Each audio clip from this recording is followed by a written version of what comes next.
what have you learned about transitioning your career, and what advice can you share with our audience about that process? One, you need to know your value and know what your worth is. And when we have conversations about, hey, can you do this for me? And you say, this is my rate. If they're not willing to pay that rate, it's not personal. That doesn't mean they don't like you. Or if you're not willing to accept their rate, it's not personal. This is a business. And just like some people, are worth $1 million an hour, they can advertise and do a 1 minute commercial. And the next thing you know, they get $1 million for that. That's what they're valued at, because they can sell the product. And so I've really learned to know your value and know your worth. And as I say that, I'm looking at a couple of the organizations that I'm on right now, and I'm probably going to resign from them, mainly because they take an awful lot of my time. I don't have a true love and passion for that. They're good people, good organizations, great Americans. But I have others that I enjoy that pay me exceptionally well. And I believe I've got to dedicate some more time to that. So one is to know your worth. The other thing I would offer in transition, and I took the Clifton Strength Test, and I would commend that to your audience, is to really know what your passions are and your love. Okay. And when you're transitioning, specifically from the military, but from really anything in life, take the time to focus on what you love, what you enjoy, and try to find things in that lane and network in those areas. The power of your network is incredible, right? They say that your net worth is your network, or your network is your net worth, excuse me. But having a powerful network and those that will advocate for you and offer opportunity to use for you is incredibly important. But all of that comes with a powerful professional reputation.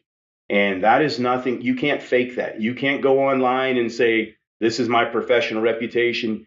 You get that through sets and reps, through people knowing you as a professional, or maybe they know you as a jerk, whatever, where you were, whether you're really sharp, you're responsive, you're intelligent, articulate, all of those things. You get that professional reputation, and your network will then advocate for you on your behalf, or maybe against you.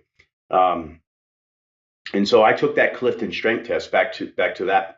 And there's other tests out there. I'm not a paid sponsor for them or anything, but I took that and I said, wow, here are the things that I am good at. I kind of knew it already, but I also knew the areas that I wasn't very strong at.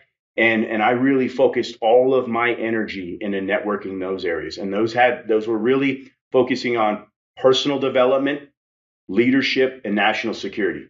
Things that I love, things that, quite frankly, if a dollar didn't mean anything, I would do it anyways. I would wake up, I would go on my YouTube channel, I'd go on LinkedIn, I would talk to people about it because I love it. You and I talk about books all the time. We talk about a variety of other things. The future, those things empower me. So I would say, really focus on what do you love, what do you enjoy, transition that in that manner, and go after the things you love to do. Whether that's in the private sector, your own company, in the armed forces and government, you name it. And you're gonna wake up in the morning and you're not gonna say I have to do this. You're gonna say I get to do this.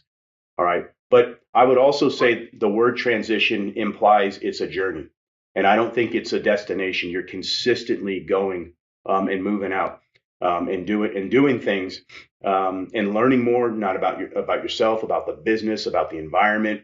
And I would imagine the person I am today isn't the person I'll be 5 and 10 years from now. And I'm trying to do the things today to set myself up 5 and 10 years from now to be successful and happy and with my family. One observation that I want to make and make the audience aware of is that you really activated your network a couple years before your retirement, or at least we've known each other for now almost 4 years. And Yeah. You became very active on LinkedIn. You had a great network within the Marine Corps and probably through other services as well. But you were really, really engaged with your network years before you were transitioning. And I wonder if you could just comment on that a minute.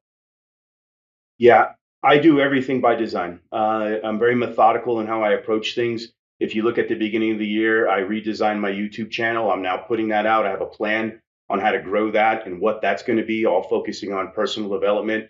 But to the exact day of when I was going to retire, rewind it 2 years, and that's exactly when I started my LinkedIn.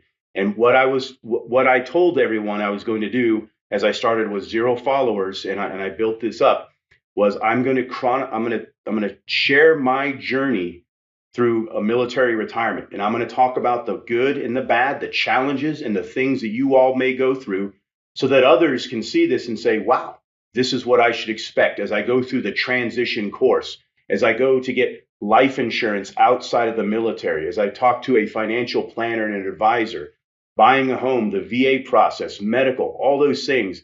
And I just wanted to document it. It wasn't really, look at me, follow me, click like on me. It was, here it is. Here's the truth. Here's the reality. Here's what you ought to consider. And I hope it's helpful. And I have found from 4-star general and admiral on down, I've got a lot of people that watch what I'm doing. They follow me on LinkedIn, or they'll just pop in there and see what I'm talking about occasionally. And so it's been very helpful to those. And that was the whole point of this. I wasn't selling anything.